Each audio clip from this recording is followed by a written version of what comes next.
Tropigas, la llama que rinde más, presentó. Muy buenas noches, ¿cómo están? Bienvenidos a esta tercera emisión de Noticiero Guatevisión. Junto a Emilio Gracias presentamos, por supuesto, este espacio hoy miércoles en compañía de la doctora Karen Slowin, especialista en gestión pública para el desarrollo y con énfasis en planificación y programación. Así es que muchísimas gracias por estar con nosotros y así vamos iniciando, Emilio. Qué bien. Claro que sí, Karen, muy buenas noches, doctora. Buenas noches. Como todos supimos, ¿no? Ahora ya, doctora, ¿cómo se encuentra usted? Gracias por su tiempo. Quisiéramos comenzar con algo. Cuéntenos cómo ve, a manera amplia, las cuestiones del presupuesto, ya que es alguna de las áreas donde usted ha estado dando asesoría, inclusive a nivel internacional. Bueno, buenas noches, muchas gracias. Bueno, yo creo que la discusión central de la gestión pública en Guatemala desafortunadamente todavía se reduce a discutir el presupuesto y casi siempre se reduce a discutir montos y quién se queda con él y poco nos fijamos en los contenidos, o sea, en los para qué se está destinando el dinero. Entonces yo creo que ese es, por ejemplo, una de las discusiones anuales más importantes. Obviamente son los impuestos de todos nosotros, la deuda de todos nosotros, pero el reto siempre está en que nos concentramos en los montos y no en para qué lo usamos, Renato. Y en cuestión de su análisis de manera como especialista que es, ¿hacia dónde está encaminado el presupuesto entonces? Si se ve por cuestión de inversión, ¿hacia dónde se ve que está para cubrir más, digámosle así? Bueno, mire, aquí tenemos este año bastantes retos, creo yo. Uno es el tema de un presupuesto que nuevamente se construye sobre una perspectiva de ingresos que no necesariamente se cubre solamente con el ingreso que generamos los ciudadanos, o sea, con lo que se llama el ingreso tributario, sino obviamente tiene un complemento que es bastante significativo de endeudamiento, sea a través de bonos o sea a través de préstamos externos, lo cual obligaría en principio a que uno haga un uso mucho más estratégico de ese dinero, porque es deuda. Sin embargo, lo que estamos viendo desafortunadamente es un presupuesto que en primer lugar, si bien tiene un componente que ahora le llaman de gestión para resultados, ¿verdad?, que trata justamente de conectar el contenido con la plata, no necesariamente lo logra todavía.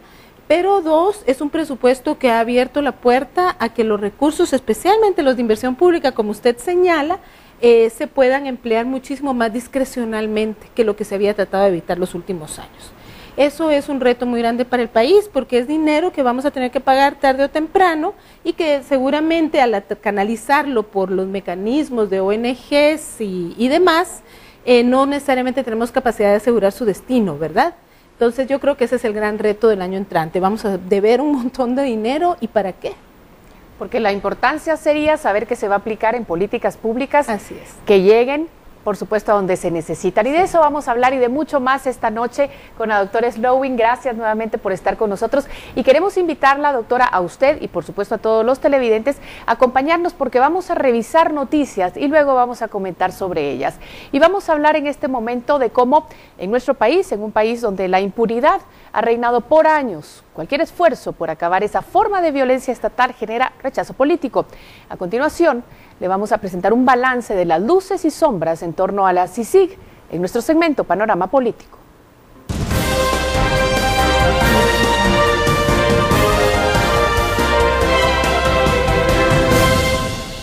Bajo el argumento de violentar la soberanía de nuestro país, desde su concepción en 2007, grupos de poder rechazaron la instalación de la Comisión Internacional contra la Impunidad en Guatemala. 7 años después, la impunidad sigue siendo de las suyas y la lucha por sacar a la CICIG del país es cada vez más intensa, sobre todo ahora que la Comisión advierte que va tras el financiamiento ilícito de los partidos políticos, que termina en mafias enquistadas en el régimen político de turno.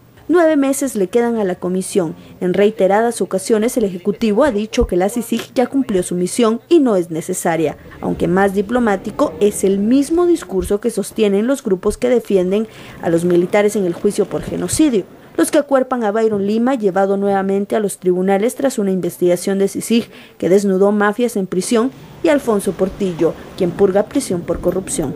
Los partidos en el Congreso evitan hablar del tema. Es muy comprometedor, dicen. La presión social hizo al gobierno recular con la decisión tomada de no ampliar el mandato de la CICIG, pero la última palabra no está dicha. Los analistas creen que tarde o temprano la justicia de Guatemala debe caminar sola, cual bebé que da sus primeros pasos, pero ahora es muy pronto para eso. El Estado como tal no puede depender de una comisión internacional, tiene que fortalecerse las instituciones, particularmente la Fiscalía General, el Ministerio Público y los organismos de justicia. Bien valdría la pena que el presidente consultara con los líderes de los partidos políticos, con el Congreso, con los bloques del Congreso, para que la decisión de que se quede o se vaya sea una decisión de Estado. En algún momento la CICIG, su mandato no es eterno y por lo tanto va a tener que retirarse. En este caso se debe tener claro que las instituciones guatemaltecas y los funcionarios responsables son los encargados de que esas instituciones realicen el trabajo de una manera como la espera la ciudadanía y toda la sociedad guatemalteca, es decir, de una manera independiente, proba, honrada y que se administre la justicia de una manera eficaz. La principal amenaza para la CICIG en este año electoral viene de quien decidirá su futuro. La independencia judicial, principalmente hacer valer ese principio de independencia y por el otro lado también de parte del organismo ejecutivo y del organismo legislativo la no intromisión en los procesos judiciales. Va a generar también potenciales choques con los partidos políticos, pero va a ser bueno para el país, va a ser bueno sacudir estos oscuros financiamientos que a final de cuentas lo que hacen es condicionar la gestión de los gobiernos que muchas veces se dedican a pagar facturas antes que gobernar para la gente. Por ejemplo, la investigación al financiamiento de partidos políticos es una situación que puede estar relacionada también con el funcionamiento de aparatos clandestinos y paralelos al Estado y dentro del Estado, incluso de instituciones públicas, por lo que el rol de la CICIG sigue siendo importante. Continúe o no la CICIG, la independencia judicial en Guatemala atraviesa la peor de sus crisis de desprestigio y desconfianza, pues la justicia está politizada y la política invadida por grupos oscuros que la financian para garantizar cuotas de poder y, lo peor aún, impunidad. Por una Guatemala en paz, Gladys Ramírez y Jorge Hernández.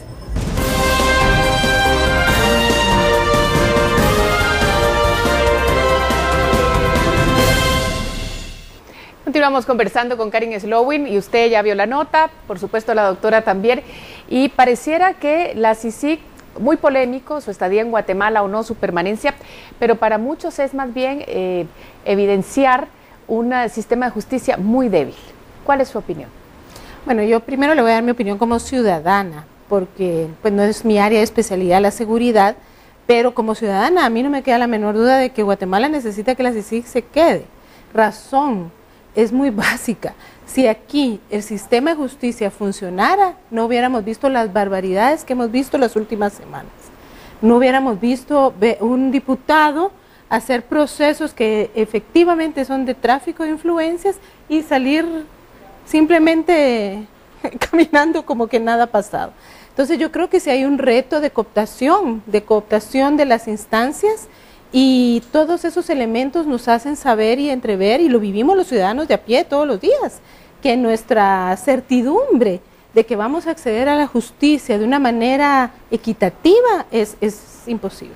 Y si a ustedes suma eso todas las preocupaciones justamente respecto a cómo se manejan recursos públicos, la debilidad de las instituciones, la liberación de candados, todo lo que ha pasado con el presupuesto, pues uno dice, bueno, aquí realmente hay un espacio enorme para una entidad que venga a soportar, a apoyar, a fortalecer los procesos nacionales, porque el mecanismo de funcionamiento de la CICIG es la investigación justamente conjunta con el Ministerio Público, en una metodología que todo el mundo alaba en otras circunstancias, que es lo que a mí me sorprende, que es aprender haciendo. O sea, la CICIG trabaja con el Ministerio Público y es en ese proceso que se transfieren capacidades y la gente, los fiscales locales, los investigadores, pues van aprendiendo. Entonces yo creo que es muy importante. Ahora, como técnica, si bien la seguridad y la justicia no es mi área de especialidad, en términos generales los procesos de aprendizaje institucional en el sector público son lentos, especialmente en institucionalidades vulneradas como las nuestras. La experiencia internacional nos muestra que esos procesos de aprendizaje toman muchos años, especialmente porque no hay un sistema, digamos, de recurso humano, de carrera, hay rotaciones en cada cambio de gobierno, etcétera. En promedio son alrededor de entre 7 y 10 años para que un proceso realmente se instituya en un país y empiece a funcionar de por sí. Entonces yo creo que están apresurando un proceso de salida cuando es evidente que todavía Guatemala no está preparada para enfrentarlo sola. En lo que sí coincido, solo para terminar, es que obviamente la CICIG no es para que esté para siempre, pero no creo yo que sea el momento más oportuno, especialmente en la entrada de un año electoral, ¿verdad? Un año que va a ser tan complejo, tan marcado por todo tipo de tráficos. Claro que sí, vamos a estar por supuesto hablando más de eso. Vamos a ir a un corte, pero regresamos con mucho más aquí, con la doctora Encal.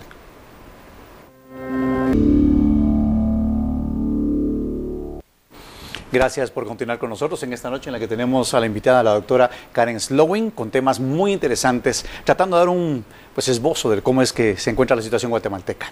Guatemala podría estar a punto de caer en un estado fallido. Así lo señaló el Procurador de los Derechos Humanos, quien considera que nada en el Estado funciona. Deficiencias en seguridad, en justicia, salud, educación, derechos humanos, entre otros, forman parte de los aspectos que el Procurador de los Derechos Humanos considera que, por su escaso nivel de eficiencia, colocan a Guatemala en un estado fallido. Yo diría que estamos a medio paso de llegar a un estado fallido. Nada funciona, el sistema político continúa siendo el mismo, un Estado que sigue creciendo, en muchos casos irresponsablemente, y no damos respuesta a la población sigue viviendo en condiciones de miseria, en condiciones de desigualdad, reitero, cualquier ámbito al que uno vea, hay grandes falencias. El problema, señala la organización Acción Ciudadana, radica en la debilidad de las instituciones. En muy poco tiempo sí podríamos llegar a ser un estado fallido, o sea, cierto, tenemos instituciones, pero esa institucionalidad está muy frágil, muy deslegitimizada.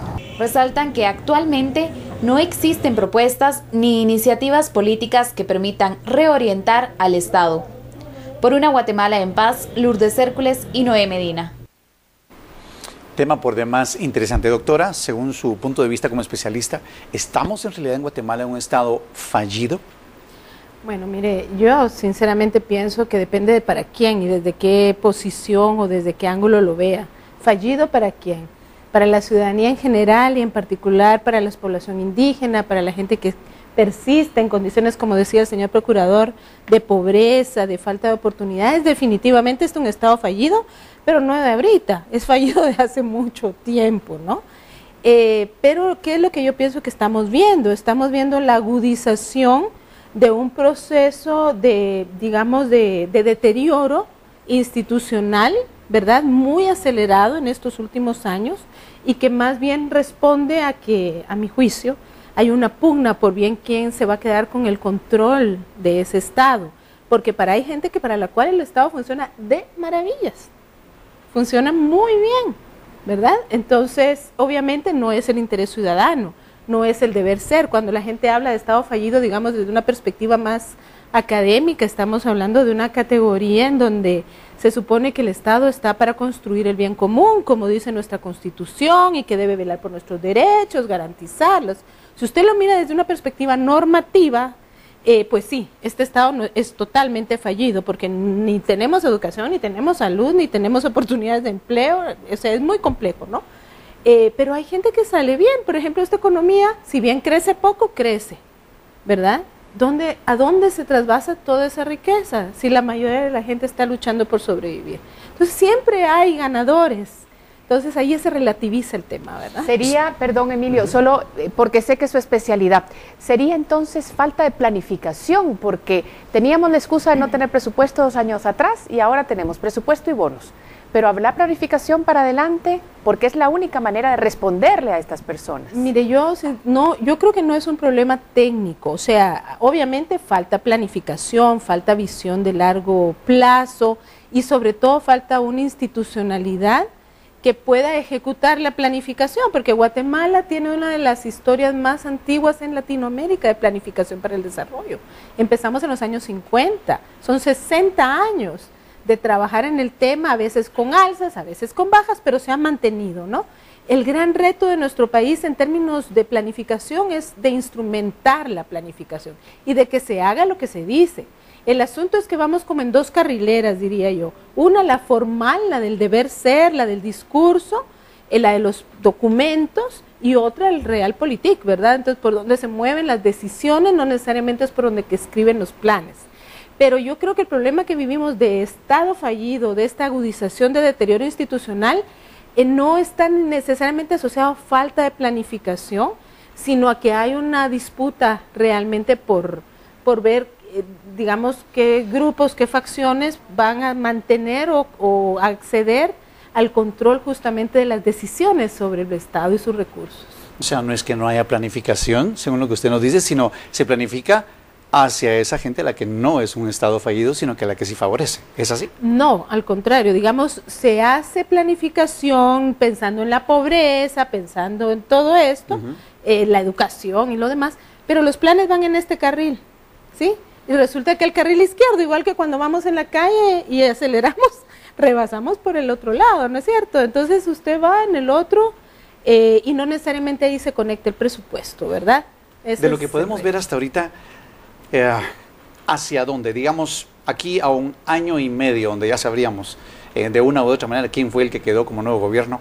Si fuese así y pudiésemos ver por la perspectiva de lo que usted ve a la hora del presupuesto y cómo está planificado, ¿dónde podríamos estar entonces?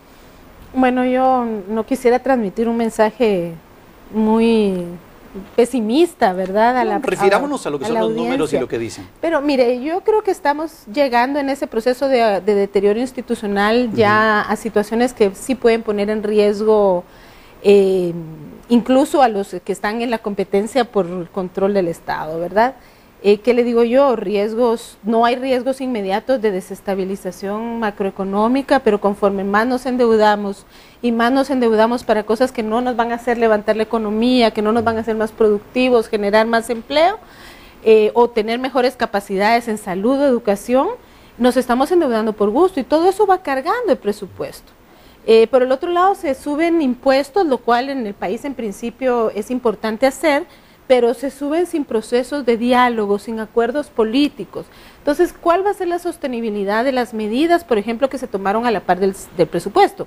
No digamos si se tomaron, como mencionaba en un medio esta mañana, decisiones de hacer cambios de, digamos, de política fiscal en la legislación, en una ley que tiene una vigencia anual.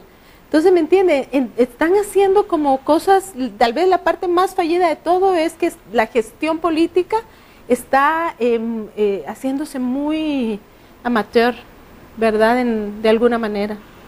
Y bueno, y quienes planifican también son los cooperantes que ayudan a nuestro país, y de eso vamos a hablar porque el presidente se reunió con el G13 para conocer las prioridades del gobierno y así los países cooperantes podrán determinar cómo y hacia dónde mantener el apoyo.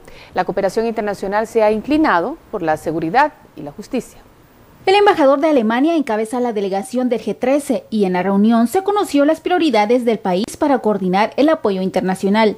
Desde 1999 surge el grupo de donantes y representantes de organizaciones multilaterales que trabajan conjuntamente con el gobierno a raíz de los desastres del huracán Mitch. Los temas de seguridad, los temas de justicia, los temas de la economía del país, el mismo presupuesto.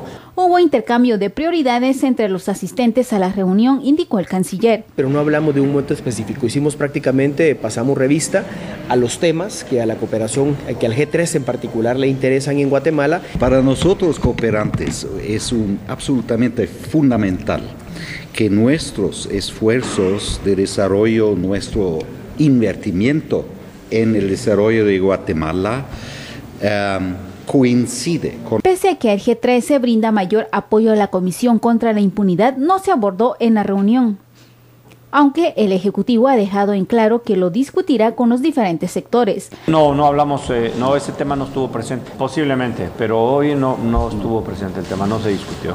Al foro le corresponde coordinar los esfuerzos de cooperación con el gobierno y se reúnen cada 6 meses. Por una Guatemala en paz, Ana Lucía Morales y Héctor Chutuc. Continuamos esta conversación. Por supuesto que ese es el país que recibe, el que tendrá que poner las bases o liderar ese camino para recibir esta ayuda, pero pareciera que respondemos como Guatemala a golpe de suceso. Ahorita la seguridad es el problema, ayuden en seguridad, ayuden en justicia, ¿no? ¿realmente vale esa ayuda porque llega donde tiene que llegar? ¿Cuál es su opinión? Bueno, mire, es un tema muy complejo el de conocer la efectividad de la ayuda, ¿verdad?, de la cooperación al desarrollo. Y Guatemala había empezado a caminar en la línea de ir incluso informando mejor a la ciudadanía de qué se destinan los recursos de cooperación. En ese marco, la Secretaría de Planificación, la CEGEPLAN, pues juega un papel muy importante. Allí se definen las agendas, digamos, desde el punto de vista técnico. Lo que escuchamos en la nota en este momento es como corresponde, ¿verdad?, la visión política, el jefe de Estado, el presidente, que da líneas de por dónde él estima las prioridades. Entonces, siempre, digamos, la agenda de cooperación es un diálogo con los cooperantes en el nivel político y en el nivel técnico. Entonces, por ejemplo, el tema de poner prioridad en seguridad y sobre todo el sistema de justicia, a mí me parece que es muy sensato, especialmente en el año que venimos, en el que vamos a entrar, disculpe, pero sobre todo porque no es que de repente los cooperantes también van a entrar a ayudar en el sistema de justicia. Ellos tienen años de estar trabajando con el sistema de justicia. Lo más valioso sería, y esperaría yo que ese es el camino correcto, que después de decir el gran tema hay que precisar qué cosas, ¿verdad? Por ejemplo, a mí sí me llama la atención escuchar en la nota que no se discutiera el tema de la prórroga de la CICIG. A mí me parece que ese es un tema fundamental. Y lo otro, el tema de, yo escuchaba a la señora fiscal esta mañana en otro programa y ella planteaba, ¿verdad?, la importancia de fortalecer la Fiscalía contra la corrupción. A mí me parece que ese es un tema tan fundamental que debería estar en la agenda priorizada en materia de seguridad y justicia, especialmente de justicia. Hacemos una nueva pausa, pero vamos a seguir con mucho más aquí. Seguimos con mucha más información. Doctora, hablábamos un poquito fuera de cámaras de que al ver esa reunión del señor presidente con esta cooperación internacional, con este G13, se habló de 3 tópicos, pero ¿qué pasó con todo lo demás y con lo que viene el año entrante acerca de los objetivos del milenio y todo esto? Usted quería ahondar un poquito más de eso. Cuéntenos, por favor. A mí me preocupa, ¿verdad?, porque evidentemente los temas de justicia han cooptado la agenda pública este año.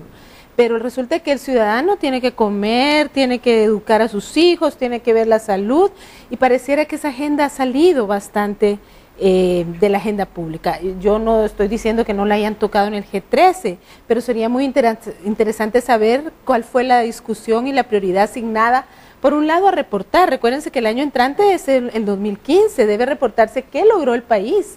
Y no vamos a tener un censo, no vamos a poder tener estadística actualizada en la mayor parte de las cosas para poder hacer esa rendición de cuentas que no es al mundo, es a nuestra ciudadanía, sobre qué se logró y qué no, con 15 presupuestos, no es uno, 15 presupuestos del país. Entonces yo creo que eso, tal vez, digamos, mi área de especialidad está más en esos temas de desarrollo. Me preocupa que seguimos sin ley de desarrollo rural, los programas principales de gobierno en temas sociales y todo. Uno dice, bueno, ¿qué es lo que está pasando, verdad? Entonces sería muy valioso, ojalá en otras notas poder entender un poquito si la agenda de desarrollo, cómo la están viendo en términos de prioridad, ¿verdad? Claro, porque son temas que afectan directamente a la ciudadanía, sí, ¿no? Así es. Todas las personas. Vamos a ver en una de las áreas que sí se tocó. Para 5 días tiene la Corte Suprema de Justicia para informar a la Procuraduría de los Derechos Humanos sobre la supervisión y el impedimento que ha tenido Claudia Escobar para regresar a su juzgado.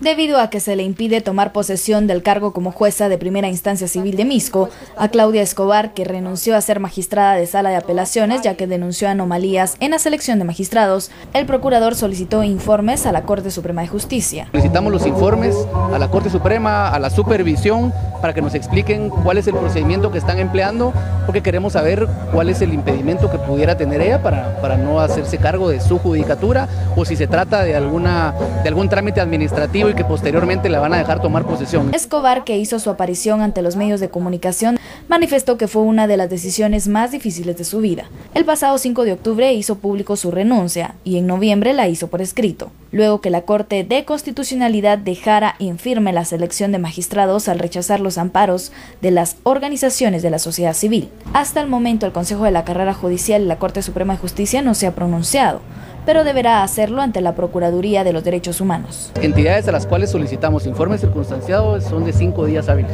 Escobar presentó una denuncia contra el diputado Gudy Rivera y Vernon González por buscar influenciar en una resolución ante juicio que fue rechazado contra el diputado del Partido Patriota.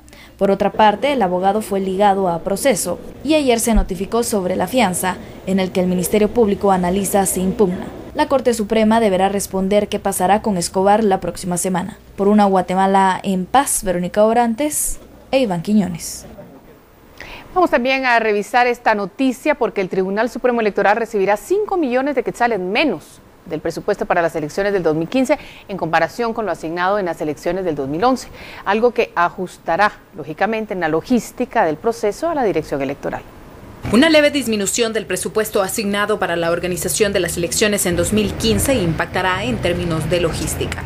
Al TSL fueron asignados 500 millones de quetzales, 5 millones menos que lo otorgado en el presupuesto del proceso de 2011. No concederse el presupuesto solicitado por el tribunal, pues se ve afectada grandemente la planificación de toda la logística electoral. La Dirección Electoral prevé un crecimiento del 16% del padrón electoral, que implicaría tener cerca de 8.200.000 ciudadanos empadronados. En base a esto, se ha planificado incrementar a 20.000 mesas receptoras de votos. Es al presupuesto que le corresponde a la Dirección Electoral a la que se carga todo lo que va en las cajas electorales, las papeletas electorales, el papel para la impresión de las papeletas electorales, los crayones, en fin, todo lo que utilizan las juntas receptoras de votos el día de las elecciones se carga a este presupuesto de la dirección. A la dirección encargada de la logística se le asignarán 175 millones de quetzales del presupuesto. En la elección de 2011 se ejecutó el 100% de lo presupuestado, adicional a los aportes de la cooperación internacional. Por una Guatemala en paz, Carolina Leverón y Rafael Ovalle. Bueno, recientemente vimos, por supuesto, la nota sobre el Tribunal Supremo Electoral. ¿Qué podemos esperar? ¿Qué está pasando ahí? ¿Cuál es su opinión? Bueno, yo pienso que en un presupuesto de como 70.000 millones, ¿no es cierto? Sí. 5 millones, es así como que usted se saque una moneda de 5 centavos, de esas que ya no vemos circular. Así que yo creo que hay otras racionalidades que explican por qué regatearle 5 millones al tribunal sabiendo que el año entrante justamente es el tribunal. Yo me lo miro como, bueno, aquí nos retaron y hay que pasar la factura. Un juego de fuerza, sí, tal vez. Un poquito creo yo que puede haber de eso, ¿no? Yo creo que por el otro lado, el tribunal tiene que cumplir su obligación, ¿verdad? Tendrá que hacer ajustes presupuestarios, pero yo creo que es una gran oportunidad para nosotros los ciudadanos. Yo creo que ojalá el tribunal lo haga en su momento, haga un amplio llamado ciudadano para que el voluntariado, para que garanticemos la transparencia de las elecciones, tenga un fuerte involucramiento ciudadano que por un lado pueda compensar de alguna manera, digamos, ese déficit presupuestario, pero sobre todo requiere el Tribunal Supremo Electoral de ciudadanos comprometidos que ayuden a que este proceso se proteja.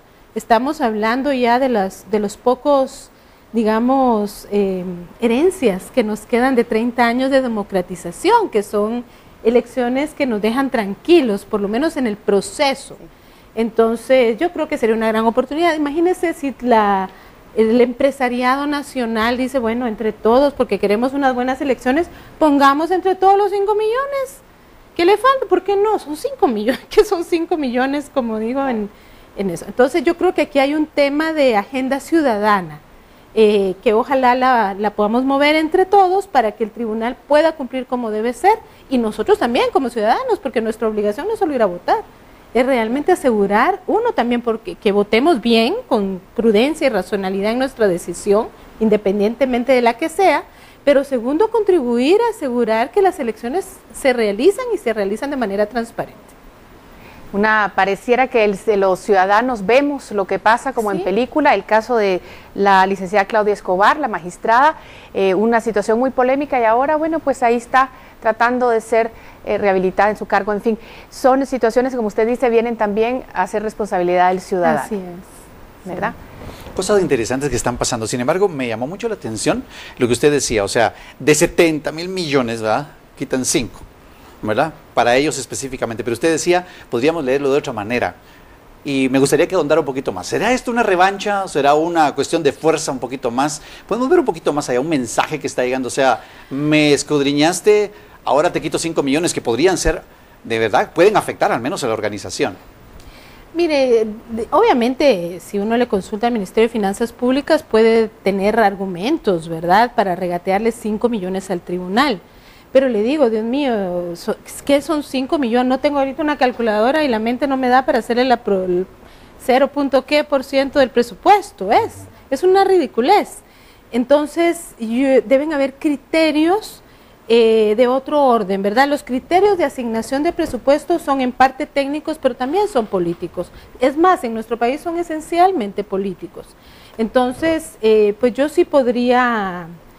no puedo afirmarlo porque obviamente no estoy yo ahí ni lo asigné, pero uno no puede dejar de pensar y de inferir, se llama, que puede haber ahí algún tipo de estira y encoge absurdo, ¿verdad? O sea, castigar un poquito, pero no lo suficiente como para que el proceso se dañe y entonces la gente pueda responsabilizar, en este caso al Ejecutivo, ¿verdad?, de que no le dio los recursos al tribunal. Pero le quita 5 y ya vio, la planificación es tan al centavo en este caso, que 5 millones sí le hacen un efecto. Y sabe que lo más grave, que le hacen efecto en las áreas rurales. Entonces uno puede hacer inferencias, que es lo que los analistas hacemos, ¿verdad?, y deducciones, y decir, bueno, entonces a lo mejor va a haber, como decía la señora magistrada, menos posibilidad de poner mesas en todas las circunscripciones donde debería haber, va a haber que improvisar más. Entonces todas esas cosas le van restando confianza al proceso y de alguna manera eso es donde yo decía el llamado, ¿verdad? Los ciudadanos tenemos que dar la cara por lo que nos queda de democracia. Y con eso nos vamos a quedar, doctora Slowing. Gracias por acompañarnos, por ver con nosotros y con el público de Noticiero Guatevisión esta información tan importante y comentarla, por supuesto. Muy apreciado todas sus opiniones, pero le despedimos agradeciéndole, por supuesto, y nosotros hacemos una pausa porque tenemos más noticias para ustedes.